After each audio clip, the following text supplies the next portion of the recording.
Alô, amigos, bem-vindos à oficina de astronomia número 479.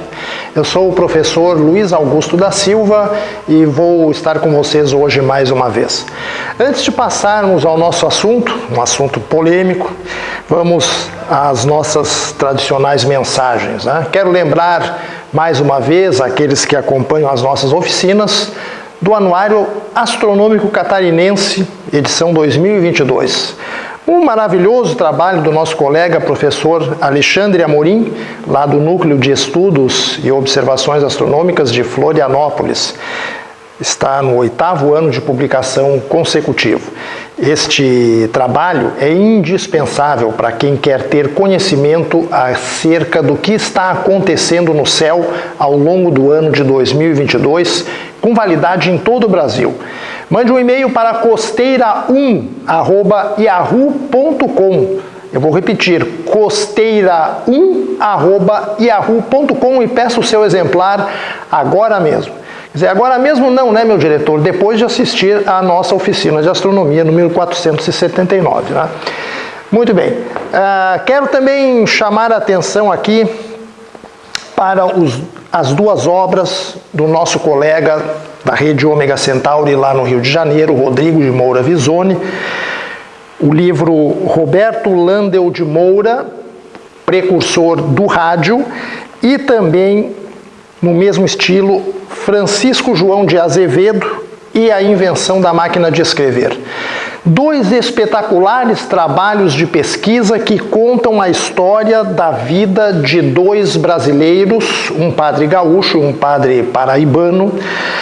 O Landel de Moura era gaúcho, né, e o Azevedo era da Paraíba, que foram precursores de invenções que revolucionaram a seu tempo a humanidade. A encadernação é primorosa e o conteúdo do livro e a pesquisa também são fantásticos. Aliás, o livro do Landel de Moura ganhou o Prêmio Jabuti 2019 na categoria Melhor Impressão Gráfica. Então, nossos parabéns ao colega Rodrigo de Moura Visoni, lá da Cidade Maravilhosa. Adquira esses livros, vale a pena. Entre lá no site da Rede Ômega Centauri, redeomegacentauri.org, Núcleo Rodrigo Visoni, e saiba como proceder para adquirir essas duas obras espetaculares. Nós recomendamos. Bem, meus amigos e minhas amigas, a oficina de hoje, dentro da 26ª edição anual das oficinas de astronomia, volta a tratar de um assunto polêmico. De vez em quando aqui nas oficinas a gente gosta de fazer isso, mas nunca perdemos, evidentemente, a seriedade científica, né? Então nós vamos dedicar o encontro de hoje para falar mais um pouco a respeito de fenômenos aéreos não identificados. Mais especificamente o caso VASP 169, que completou 40 anos em fevereiro deste ano de 2022. Aqui presentes na plateia, o professor Délcio Basso, vice-presidente da Rede Ômega Centauri, a professora Nara Basso, também conselheira fiscal da rede, né?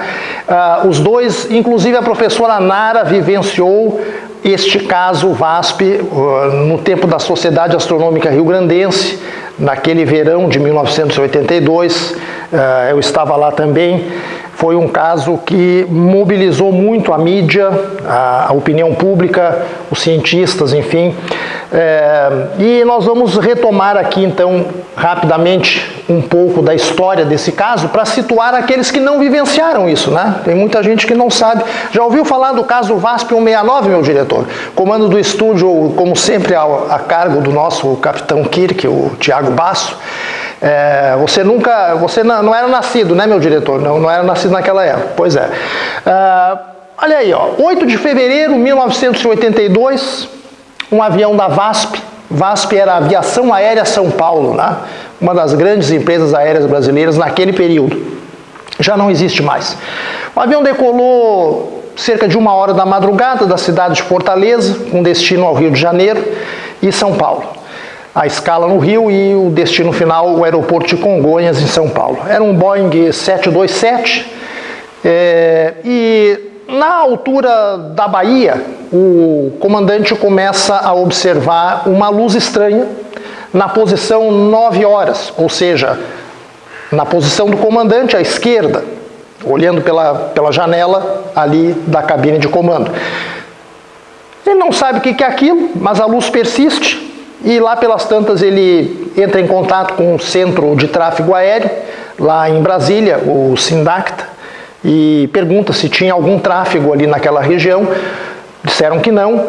A luz estranha continua a ser visível, muito forte, e ele começa a pensar que o avião está sendo seguido por um objeto voador não identificado. Ele alerta, inclusive, os passageiros para que testemunhem a aparição, e quando pousa no Rio de Janeiro, ele diz que vê o OVNI diretamente na frente do avião, tá? E depois do Rio para São Paulo ele não vê mais nada, não acontece mais nada. Mas quando ele chega em São Paulo, no final do voo, na etapa final do voo, a mídia já está em cima dele, feito moscas em cima do açúcar. E aí o assunto transbordou, ganhou as manchetes. Eu tenho aqui, por exemplo, para vocês verem, a edição de terça-feira, 9 de fevereiro de 1982, do Jornal do Brasil, página inteira dedicada, né? O título da matéria: OVNI segue Boeing da VASP, da Bahia até o Rio de Janeiro. Tá? Saiu no Fantástico, saiu em tudo quanto foi rádio, televisão. Naquela época não tinha internet, né? Mas, enfim, o caso ficou famoso e até hoje, os ufólogos, que são aqueles que estudam discos voadores, né? Os ufólogos brasileiros consideram este caso, o caso do voo VASP 169, como sendo uma das melhores ocorrências ufológicas documentadas em território brasileiro. Está aqui o prefixo da aeronave ali, Papa Sierra November Golf, um Boeing 727-200, né? O nome do comandante, que na verdade é o pivô desse caso todo, é o Gerson Maciel de Brito, falecido recentemente, inclusive, né? Temos aqui uma foto dele com um desenho, né, inclusive, do que ele teria observado aqui da janela lateral, né, da cabine de comando do avião. Temos aqui uma imagem da aeronave, um Boeing 727, um tipo de avião extraordinário, né? Naquela época era o que dominava o transporte de passageiros no Brasil, era o Boeing 727 e o Boeing 737. O 727 tinha 3 motores lá na cauda, né? E era um jato de corpo estreito, mas comprido, fuselagem longa, um excelente avião, muito confortável, inclusive. Hoje já não se usa mais, né? Existem muito poucos em uso.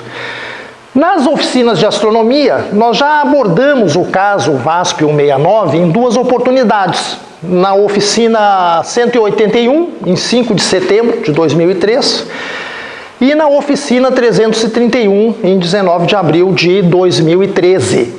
Essa última, nós temos o arquivo PDF, em formato PDF da apresentação daquela oportunidade, disponível lá na coletânea de oficinas de astronomia volume 3, que está à venda no site da rede Ômega Centauri. Quem quiser, vai lá no site e adquire, né, para ver o que foi abordado lá naquele dia. Nós, em princípio, já falei aqui outras vezes, nós não temos o hábito de repetir oficinas. O assunto de uma oficina pode até ser repetido, como nós estamos repetindo hoje, mas ele nunca vai ser apresentado exatamente da mesma forma. E hoje nós temos elementos inéditos, né? Porque surgiu numa revista brasileira, especializada aí em objetos voadores não identificados, a revista OVNI Pesquisa, um artigo do nosso colega lá do Rio, Rodrigo Visoni, que aliás é o autor desses 2 livros maravilhosos que eu mostrei aqui antes, né?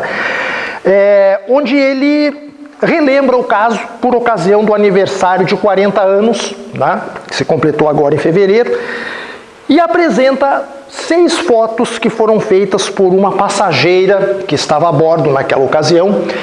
E segundo o Rodrigo Visoni, uma das fotos que essa passageira obteve mostra claramente o objeto voador não identificado seguindo a aeronave da VASP. Então está aqui a referência, né, a revista OVNI Pesquisa, edição de março desse ano, de 2022, volume 5, número 12, páginas 14 a 19. Tá? O artigo do Rodrigo Visoni, onde ele apresenta esse material. Tá?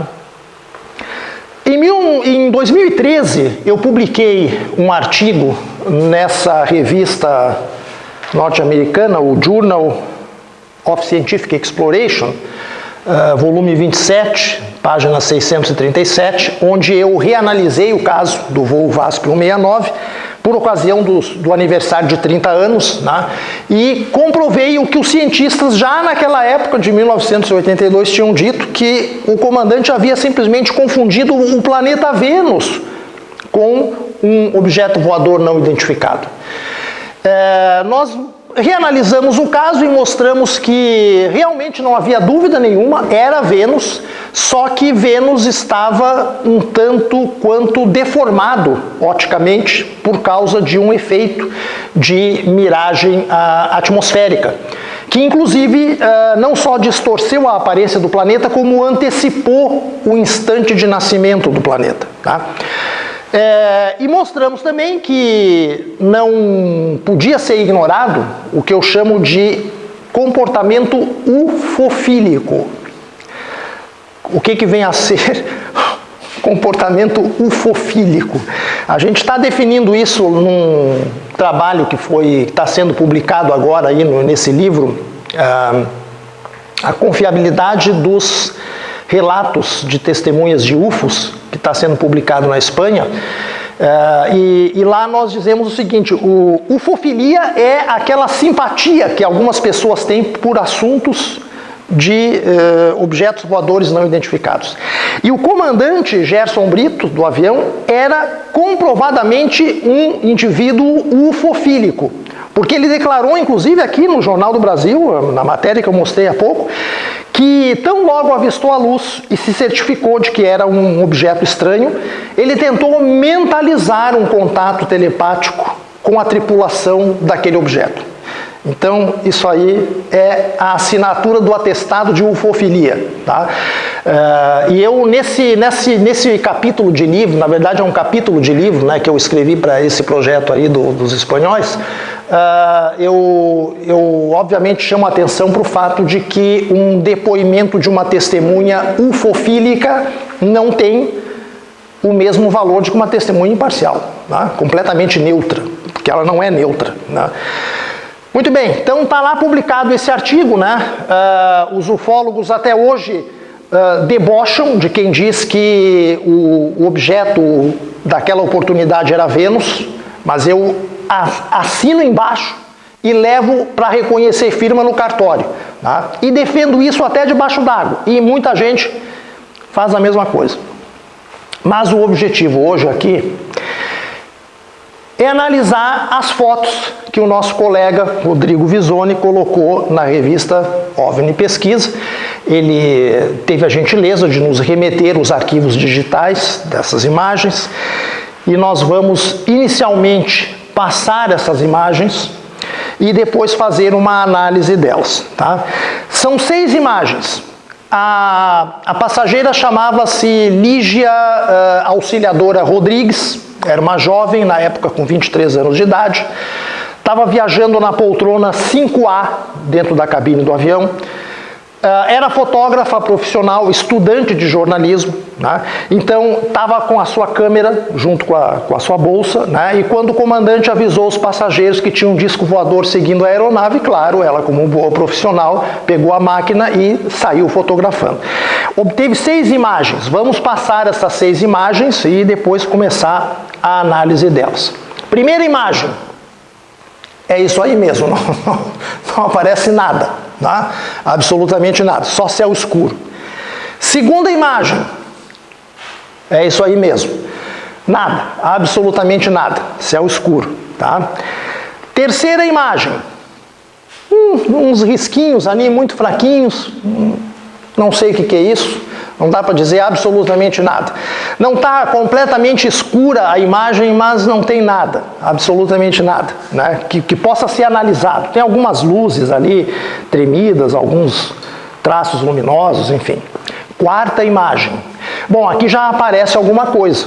Aparece a extremidade da asa esquerda da aeronave, uma das luzes de navegação, mas a imagem está tremida, tá? E algumas nuvens lá fracamente iluminadas. Era uma noite de lua cheia, inclusive, tá? Uma noite de lua cheia. Então, as nuvens certamente estavam refletindo o luar, mas na imagem seguinte a gente vê que, evidentemente, não é só o luar que está iluminando essas nuvens. Tem um foco luminoso ali muito forte. Aqui está novamente a asa do avião, né? E essa imagem aqui que o nosso colega Rodrigo Visoni afirma que, ou sugere que poderia ser o objeto que estava seguindo o avião. E se fosse o objeto que estava seguindo o avião, obviamente se constata que não era Vênus. Não era Vênus. Tinha que ser outra coisa.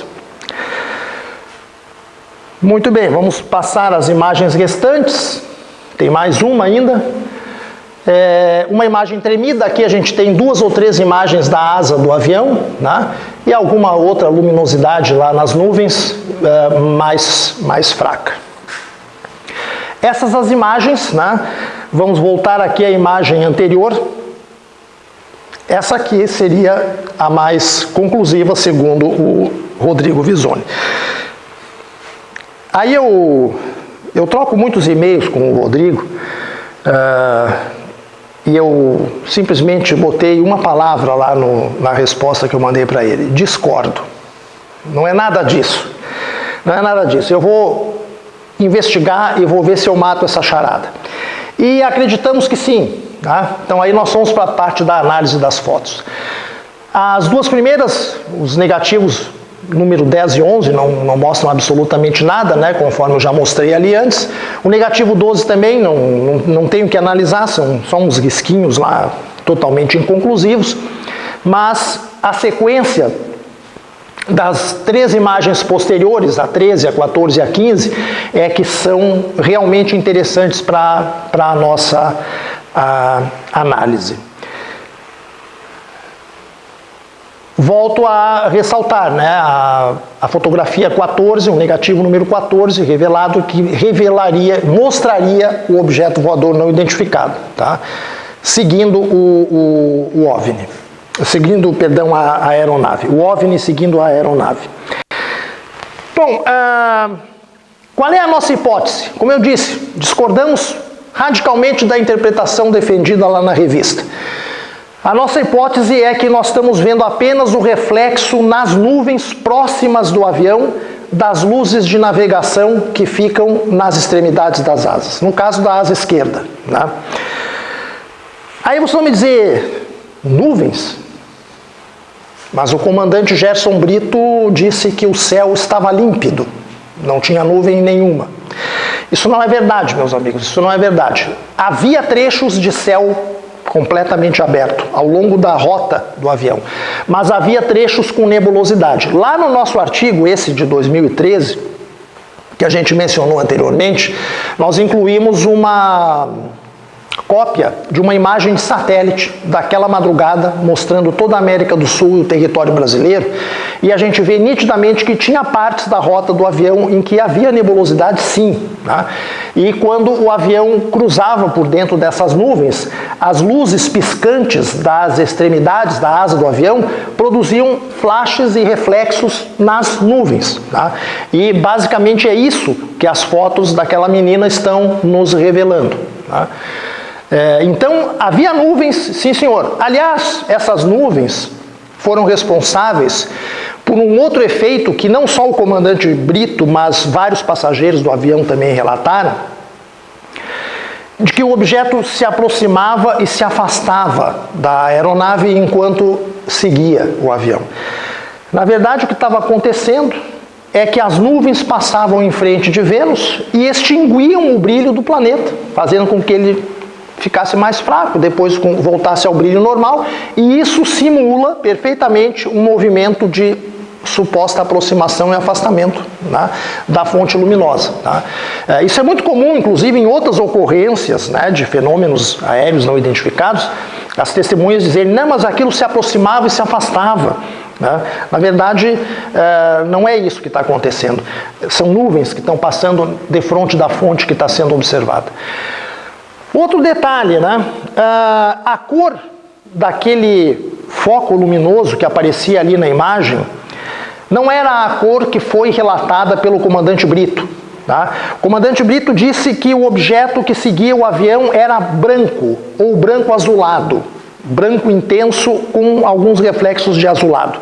A luz que aparece naquela imagem é visivelmente alaranjada. Tá? Portanto, bom, aí tem uma questão também de resposta da película a cores, né? Mas a gente nota que definitivamente aquela luz não é branca intensa nem azulada. Tá? Outro detalhe. A posição daquela luz não coincide com o objeto que o Brito estava vendo lá da cabine de comando. Definitivamente não. Tá? Porque nós temos uma diferença de 60 graus. Não sei se tem uma figura aqui, deixa eu ver uma coisa. Onde é que está essa figura? Eu vou passar diretamente a ela. Aqui, ó. Essa figura aqui, ó. Aqui nós temos uma planta baixa do Boeing 727. Cadê o meu PowerPointer, hein? Tá aqui, ó. Aqui é a cabine de comando, né? O Brito estava sentado bem ali, na posição na esquerda. A nossa passageira fotógrafa estava aqui na poltrona 5A. O Brito via o objeto na posição de 9 horas. 9 horas quer dizer que está à esquerda. Tá? Você imagina um mostrador de relógio deitado horizontalmente, né? Então, para frente são 12 horas, para trás são 6 horas, para a esquerda é 9 horas, né? E para a direita são 3 horas. E aí você tem depois as posições intermediárias, né? De acordo com o mostrador do relógio. Então, o Brito reportou que o objeto estava visível na direção 9 horas, que é essa aqui assinalada pela flecha. A passageira apontou a câmera para cá, tanto que ela pegou a extremidade da asa do avião. E essa direção é aproximadamente a direção 7 horas. Portanto, de 9 horas para 7 horas, cada hora representa um ângulo de 30 graus de azimuth. Nós temos uma diferença de 60 graus entre a posição do objeto visto pelo Brito e a luz que a passageira fotografou. Tá?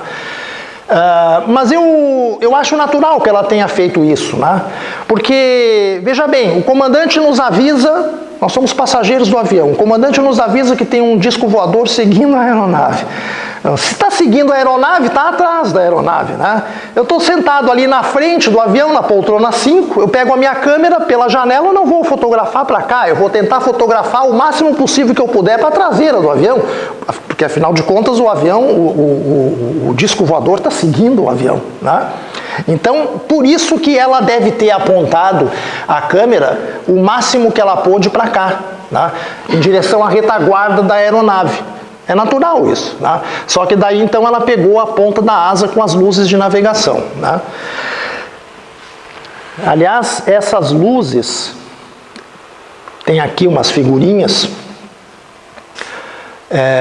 elas têm nomes técnicos, né? Mas as luzes que ficam nas extremidades da asa, elas são chamadas luzes de navegação e elas se dividem em fixas e móveis, tá? Aqui, ó. Mais especificamente, tá? As luzes fixas são aquelas que apontam para trás da asa, né? Mas elas não são bem fixas, porque elas têm também uma oscilaçãozinha, tá? Periódica. Ou, atualmente, elas são luzes estroboscópicas, né? Luzes que pulsam. Tá? Naquela época, alguns Boeings 727 já tinham estrobos nas extremidades das asas, outros tinham luzes que eram levemente oscilatórias. Tá? Não sabemos exatamente qual foi o caso desse avião do caso VASP 169. Né? Aqui tem uma imagem de um 727, quase pousando, né? Então tem aqui as luzes de aterrissagem que ficam mais próximas da fuselagem do avião, tem as luzes de aterrissagem que ficam mais distanciadas, e essas pequenininhas que aparecem aqui que são as luzes fixas de navegação. As luzes móveis têm uma verde sempre e uma vermelha também na ponta de cada asa. O comandante Brito disse que durante o avistamento do objeto ele tentou fazer sinalização luminosa para o objeto, acionando as luzes, primeiro das asas do avião e depois as demais luzes que a aeronave possuía, tá? Os faróis de navegação, aquela coisa toda. Então, ele estava assim usando bastante iluminação, tá? Nessa situação. E aqui há uma planta baixa do Boeing 727, onde bem na extremidade das asas aparecem essas luzes, as fixas, que são as que nos interessam, e as oscilatórias, né? Que são aquelas, a verde e a vermelha. Então, quais são as nossas interpretações a respeito dessas fotos? Reflexo das luzes da extremidade da asa nas nuvens, tá? Como eu já disse anteriormente. Mas por que aquelas luzes aparecem tremidas? As imagens das asas aparecem tremidas, em todas as três fotos, basicamente. Algumas mais, outras menos. Bom, as extremidades das asas oscilam, né, naturalmente, enquanto a aeronave está em voo. Outra coisa, a passageira podia estar um tanto quanto nervosa ou ansiosa, né? Afinal de contas não é todo dia que o comandante acorda os passageiros dizendo que tem um disco voador atrás da gente, né? Então a gente fica meio, né, por mais que acredite ou não, a gente já fica meio alterado, né? Então é normal que aquelas fotos ali estejam tremidas. Eu vou repassar essas três imagens, começando pela imagem número 13, que é a primeira que mostra a extremidade da asa, ali, ó, vejam a luz fixa de navegação, né, e um reflexo pouco intenso dessa luz lá na nuvem próxima que está passando do avião. A gente vê outras nuvens aqui também que podem ou não ser nuvens próximas do avião. Se forem próximas, provavelmente estavam sendo iluminadas por essas luzes da extremidade da asa. Se fossem nuvens mais distanciadas, provavelmente eram nuvens que estavam simplesmente refletindo o luar daquela noite, né? Porque era noite de lua cheia. E aí vamos chegar na imagem número 14. Né? O que ocorreu aqui provavelmente foi que essa luz emitiu um flash. Havia uma nebulosidade passando naquele momento muito próxima da asa do avião e ela refletiu intensamente a luz o foco dessa luz ficou apontado em cima da nuvem, tá? E a passageira teve a sorte de tirar a foto naquele exato momento, né? Tanto é que na imagem seguinte, novamente se pode ver, inclusive aqui, ó, notem essa luminosidade com forma de arco, que certamente é atribuível a essa luz de navegação da ponta da asa, onde o foco está pegando só parcialmente uma nuvem que está um pouco mais afastada, por isso não é uma luminosidade tão intensa. E o resto do foco não aparece porque aqui não tem nuvem. Então essa imagem é altamente sugestiva de que o que ela estava realmente fotografando era o reflexo nas nuvens da luz de navegação fixa da ponta da asa esquerda do avião, tá? Então a nossa conclusão, né, e outro detalhe, vejam que a cor, né, coincide. Vamos retornar aqui à imagem número 14. A cor, basicamente dessa luminosidade aqui é a mesma da luz emitida pela asa. Então a gente tem uma coincidência perfeita, né? É uma cor diferente da cor que o Brito estava vendo. Então o objeto tem a mesma cor, o objeto entre aspas, né, tem a mesma cor da luz emitida pela lâmpada da extremidade da asa do avião, e além disso ele está a 60 graus de distância em relação ao objeto, entre aspas, que o Brito estava observando. Então acredito que matamos a charada. Conforme eu disse lá para o Visoni, o que a Lígia Auxiliadora Rodrigues fotografou foi o reflexo das luzes de navegação da ponta da asa esquerda, refletindo em nuvens próximas que estavam passando pela aeronave naquele momento. Na verdade, a aeronave estava passando pelas nuvens, né? E não o contrário. Bom, esse trabalho que inspirou essa oficina, ele vai sair nos próximos dias no site nosso da rede Ômega Centauri, lá no portal Ciência e Cosmos, seção de artigos, e vai também uma versão dele pouco modificada, expandida, a convite do nosso colega Rodrigo Visoni, vai ser remetida para a revista OVNI Pesquisa, para acrescentar na discussão, né, desse artigo que saiu lá em fevereiro. Bom, mas tem outros aspectos também que a gente pode aproveitar para comentar. O que muita gente coloca em dúvida, mas vem cá, será que o UFO, né, o OVNI, era mesmo o planeta Vênus? Será que um comandante de avião, na época ele tinha 26 mil horas de voo de experiência, será que um comandante com essa tarimba toda pode, de repente, confundir Vênus com um disco voador? Olha, meus amigos, eu vou dizer uma coisa. Se Vênus estivesse com seu aspecto normal, mesmo assim ele poderia confundir. Qualquer um poderia confundir, por mais treinado que fosse. Seria menos provável.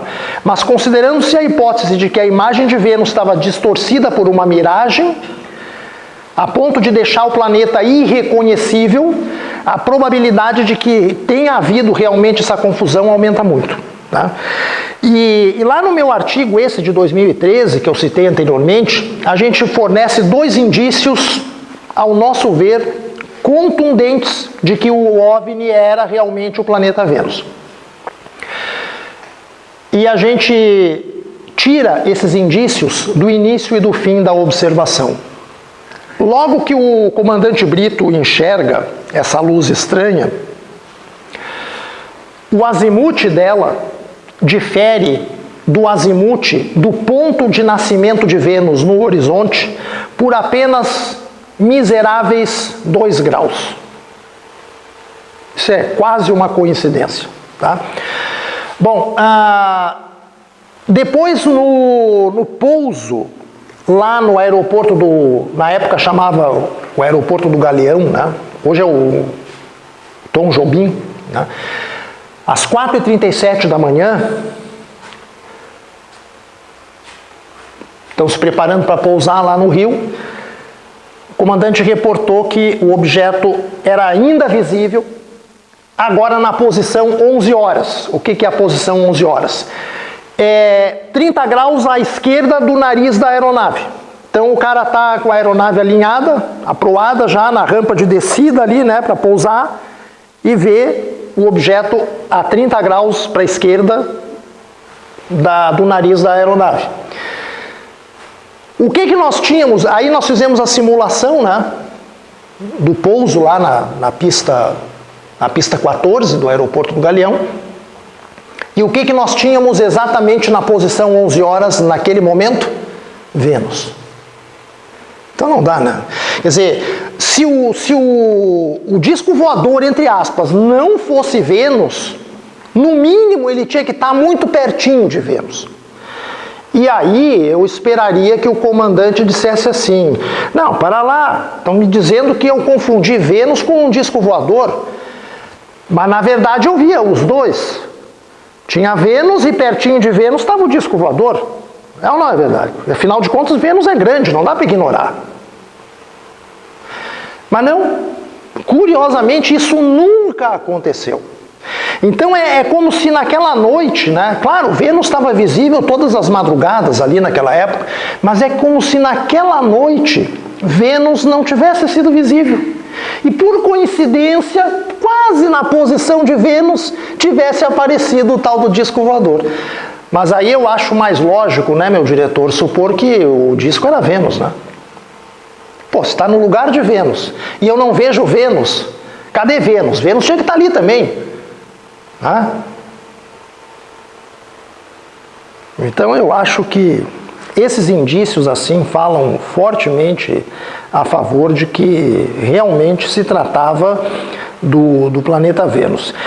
O nosso saudoso Ronaldo Rogério de Freitas Mourão, na época, foi convidado a opinar sobre o caso. Inclusive, na noite seguinte, embarcaram o Mourão para um voo que fez a mesma rota de Fortaleza para o Rio, e o Mourão observou Vênus no lugar do disco voador e disse que o disco voador era Vênus. Os ufólogos até hoje debocham do Ronaldo Mourão por ele ter emitido essa opinião, assim como debocham de qualquer outra pessoa, eu estou nesse clube também, né, que dizem que o disco voador era Vênus. Dizem que não, que era impossível. Pô, o comandante Brito teve N oportunidades de se defender, né? Caso o disco não fosse Vênus, ele ia dizer, não, pô, eu estava vendo Vênus e estava vendo o disco voador, eles estavam pertinho, mas eu distinguia um do outro. Isso nunca aconteceu. Nunca aconteceu. E não foi por falta de oportunidade. Tá? Tem um trechinho de um relatório que ele mandou. Antes de passar a comentar esse trechinho, aqui tem uma imagem tirada da edição, eu acho até que eu tinha por aqui, a revista Veja, tá aqui, ó. Fui buscar lá nos meus arquivos, é só um disquete que caiu, disquete, né? Naquela época a gente trabalha, não, nem naquela época não tinha disquete, né? O disquete é posterior. A revista Veja, edição de 17 de fevereiro, claro, saiu a matéria, né? Saiu em tudo quanto foi lugar. E ali tem essa imagem, onde a pedido da reportagem da revista, o comandante fez uns desenhos do que ele teria visto. E o que ele fez foi isso aqui, ó. Obviamente uma observação de Vênus. Quando eu falei que precisava de uma miragem para explicar a antecipação do horário de nascimento de Vênus, é um tipo de miragem, a gente propõe lá nesse nosso artigo de 2013, é um tipo de miragem superior, onde se forma uma espécie de fibra natural na atmosfera, um sanduíche de camadas de ar com temperaturas diferentes que conduzem a luz de uma fonte, de maneira que Vênus estava abaixo do horizonte, mas ele foi visualizado muitos minutos antes, justamente porque a sua luz foi como que conduzida na atmosfera terrestre até colocar essa imagem deformada acima do horizonte. E essa, entre aspas, fibra óptica natural é como se fosse um túnel onde a luz viajasse. E eu vou dizer para vocês, essa reprodução aqui, ó, do desenho do Brito, ele diz assim que via um disco voador. Isso aqui não é disco voador nenhum, isso aqui é a boca da fibra óptica natural que estava trazendo a luz de Vênus. Tá? E no centro a imagem principal. Tá?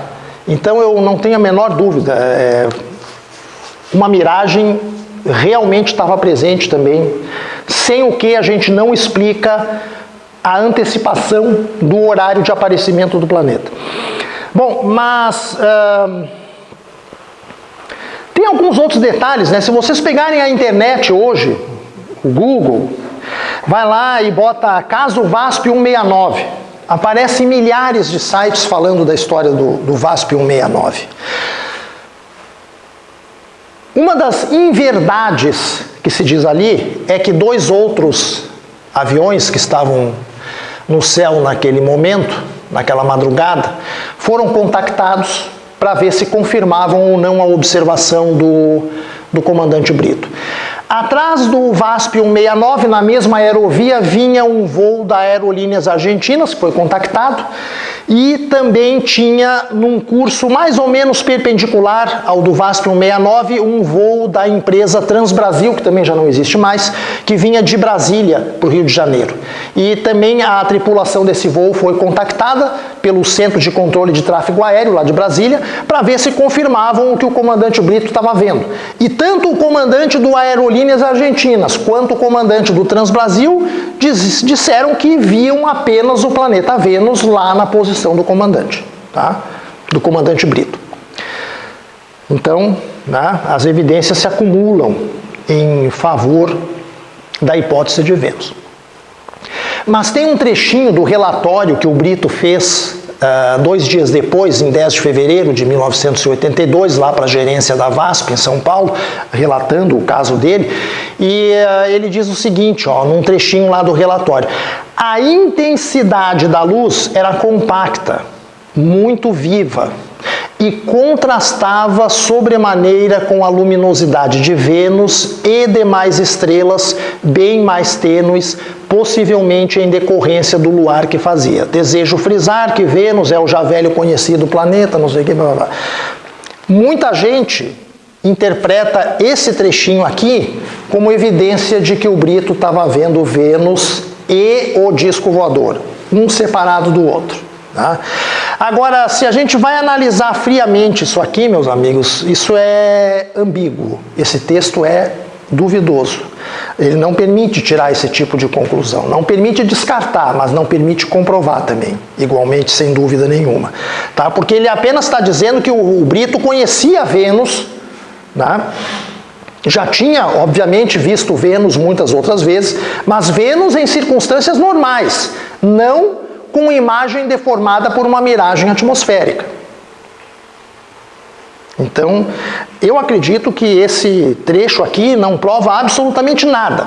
Prova apenas que o Brito conhecia Vênus, né, e sabia que a luminosidade dele era muito maior que a das estrelas e tal.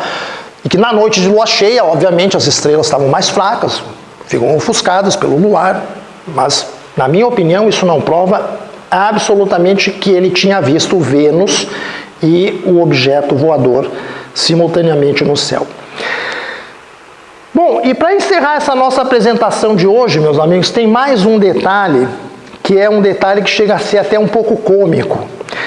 Num programa de TV que foi ao ar em junho de 2014, um cidadão, um mineiro, que se diz investigador de fenômenos ufológicos, o senhor Albert Eduardo, foi entrevistado acerca do caso VASP 169 e declarou que havia investigado o caso e que tinha localizado 2 policiais de Belo Horizonte que estavam em serviço de ronda naquela madrugada e que casualmente, olhando para o céu, viram o voo da VASP 169 passando na vertical da cidade de Belo Horizonte, que estava na rota do avião, sem dúvida.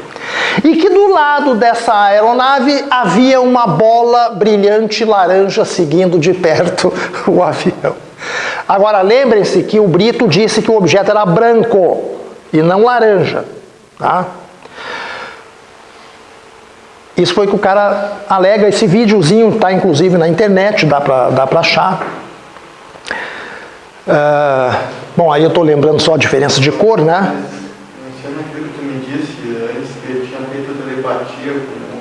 Isso eu já falei aqui, meu diretor, já falei que ele tinha feito...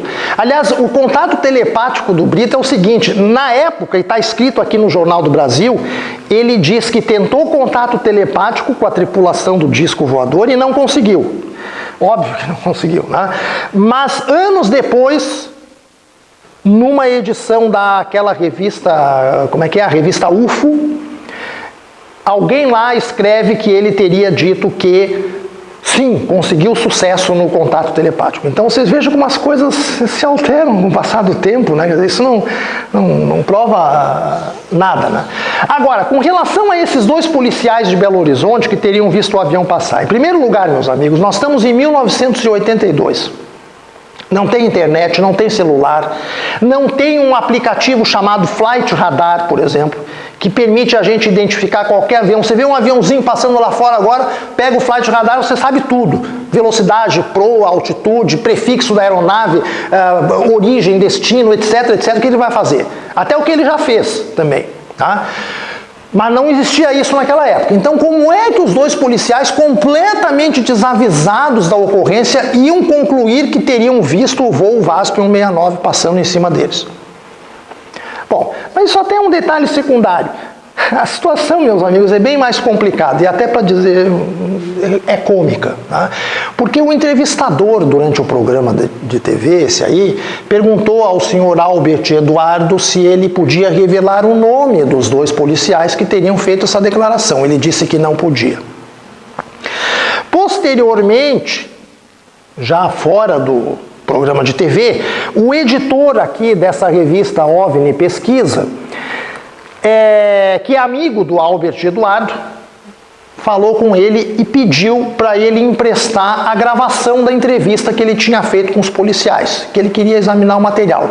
O Albert disse que não podia, que não era possível ceder a gravação, que ele tinha perdido o material. Ora, que coisa estranha, né? Que pesquisador descuidado esse, né? Que perde, assim, as evidências, os resultados da sua pesquisa, né? Ah, esqueci, né? O cara descobriu a América e esqueceu as evidências, não sabe onde é que botou e fica tudo por isso mesmo. Quer dizer, outra ocasião ele disse que, não, ele não tinha perdido o material, é que um amigo dele estava transcrevendo o áudio da entrevista. E ficou por isso mesmo, o vídeo nunca mais apareceu.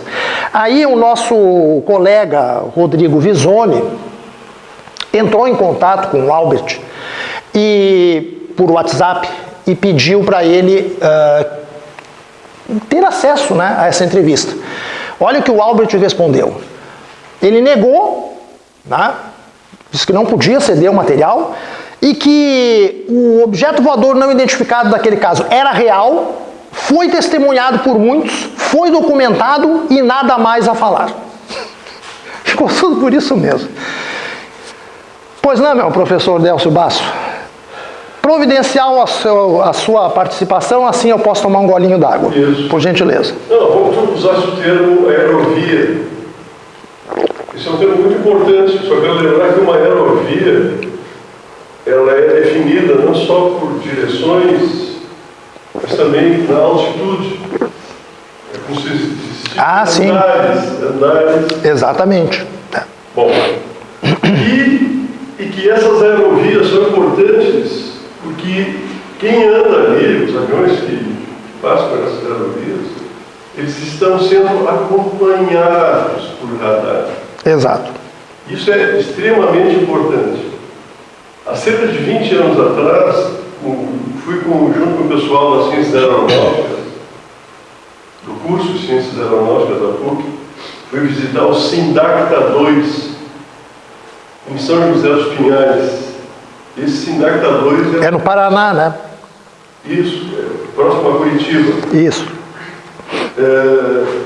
Ele é um centro integrado, então, que recebe informações de radares e também dos voos que vão partir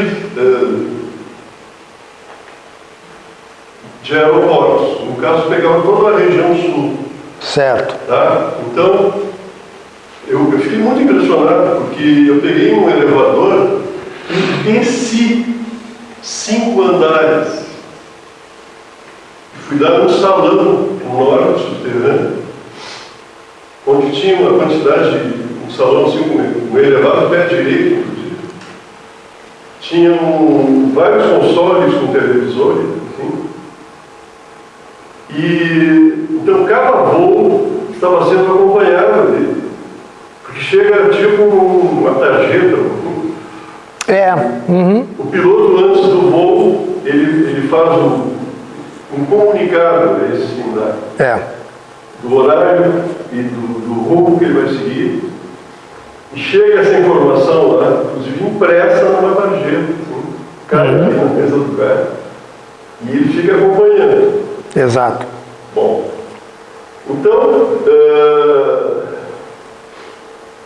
quem nos fez uma explanação a respeito do sistema todo foi um caçador, piloto de caça, que estava lá para interceptar OVNIs. Aliás, quero te chamar a atenção, tanto a expressão UFO como a expressão OVNI, ela foi criada por esse pessoal aí, que faz acompanhamento de voos e observam um objeto voador que não está identificado e que não quer se identificar. É aí que entra o caçador e vai interceptar o objeto. Exato. Então ele foi questionado, um dos colegas que estavam juntos lá, mas e os OVNIs, né? E os OVNIs? Bom, eu só vou contar um caso aqui, né? Então, apareceu lá na tela de um desses operadores um objeto que não deveria estar ali, né? Tentar entrar em contato pelo rádio, ele não se comunicou, e daí o caçador foi interceptado. Tá? Chegou lá e em cerca de 20 minutos estava lá. Era um Junkers, havia um Junkers alemão, né, de 2 bimotor, um branco sujo, assim, que não tinha nada escrito, absolutamente nada. Nem matrícula, não tinha nada. Não tinha nada, era só um branco sujo, não tinha nem o decalque do seu Madruga, não tinha nada. Perfeito. Bom, daí o cara começou a seguir o avião e tentar entrar em contato pelo rádio. O cara ignorou solenemente. Daí ele não quer entrar em contato, o que eu faço? Continua seguindo. O que eu faço? Continua seguindo. Tá, ele está se preparando para descer no campo improvisado no meio da selva.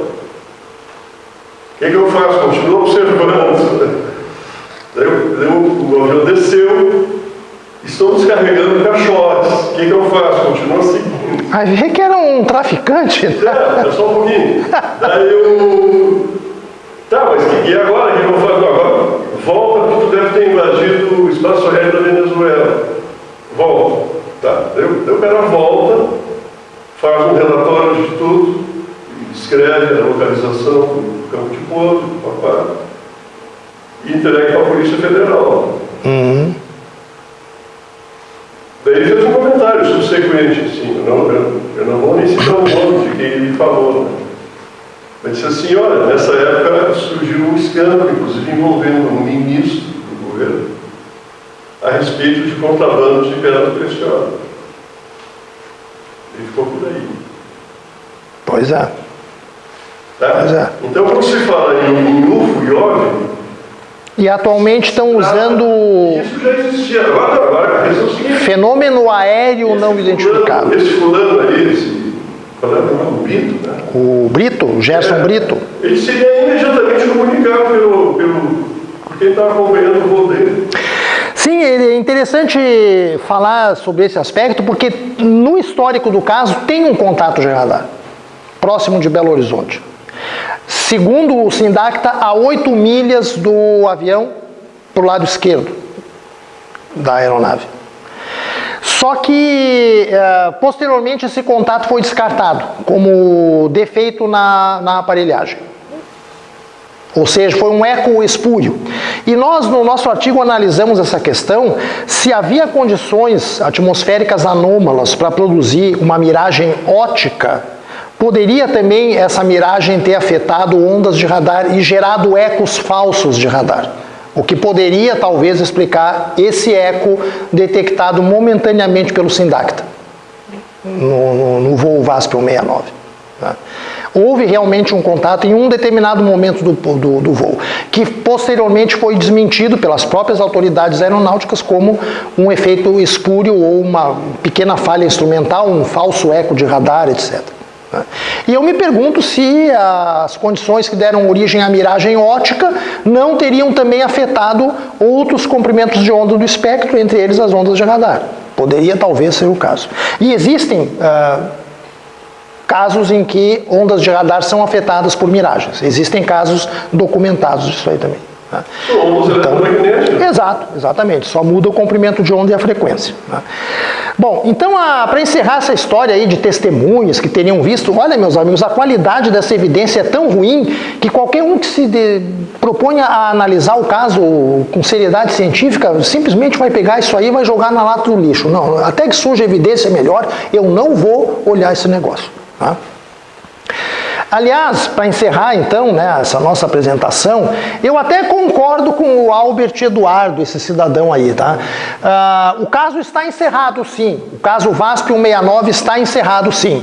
Nós temos evidências muito boas de que o, entre aspas, disco voador era Vênus, sem sombra de dúvida, afetado por uma miragem, um tipo raro de miragem superior, e observado por um comandante de avião muito experiente, porém de tendências ufofílicas. Estão reunidos os ingredientes para nutrir esse mito que já tem 40 anos. Tá? E se vê todo tipo de lixo na internet sobre essa história. Tá? Uma das coisas que eu vi e me chamou a atenção foi que relatam que nas proximidades do pouso no Rio de Janeiro, o objeto voador não identificado manobrou, colocando-se quase na frente da aeronave. Afinal de contas, o Brito disse, né, que estava pousando e via o objeto quase na dianteira da aeronave. Posição 11 horas. Ora, meus amigos, não foi o OVNI que manobrou, pelo amor de Deus. Foi o avião que manobrou para se alinhar com a pista para pousar no Rio, minha Nossa Senhora. Isso é claro. Tá? Então, esse tipo de coisa está na internet. As pessoas desinformadas leem isso aí e tiram uma ideia completamente diversa. Naquela época, o Fantástico, da Rede Globo, fez uma ampla matéria. O jornalista que fez o material era o Pedro Bial. Naquela época, o Pedro Bial era um gurizinho ainda. E o Pedro Bial ironizou a explicação dos cientistas na época, dizendo assim: os cientistas disseram que o OVNI era Vênus. Mas não pode ser, porque Vênus não é tão grande. Ele estava se referindo à imagem que estava aparecendo na tela. A Rede Globo fez uma simulação em que aparecia o comandante sentado dentro da cabine e na janela lateral tinha assim uma espécie de pão francês gigante, ultraluminoso do lado de fora, quase encostado do vidro do avião. E a gente sabe que não foi isso. Vocês viram os desenhos que o Brito fez, que nós mostramos aqui nessa apresentação hoje. Né? Então, quem assiste a Rede Globo, né? Quem estava assistindo a Rede Globo ali naquele momento, viu aquela coisa toda, o que vai concluir? De fato, não, os cientistas estão enganados, não pode ser Vênus. Era Vênus, meus amigos. E como disse o Albert Eduardo, nada mais a falar. E ponto final. Corta aí, meu diretor. Eu volto na próxima oficina de astronomia. Obrigado.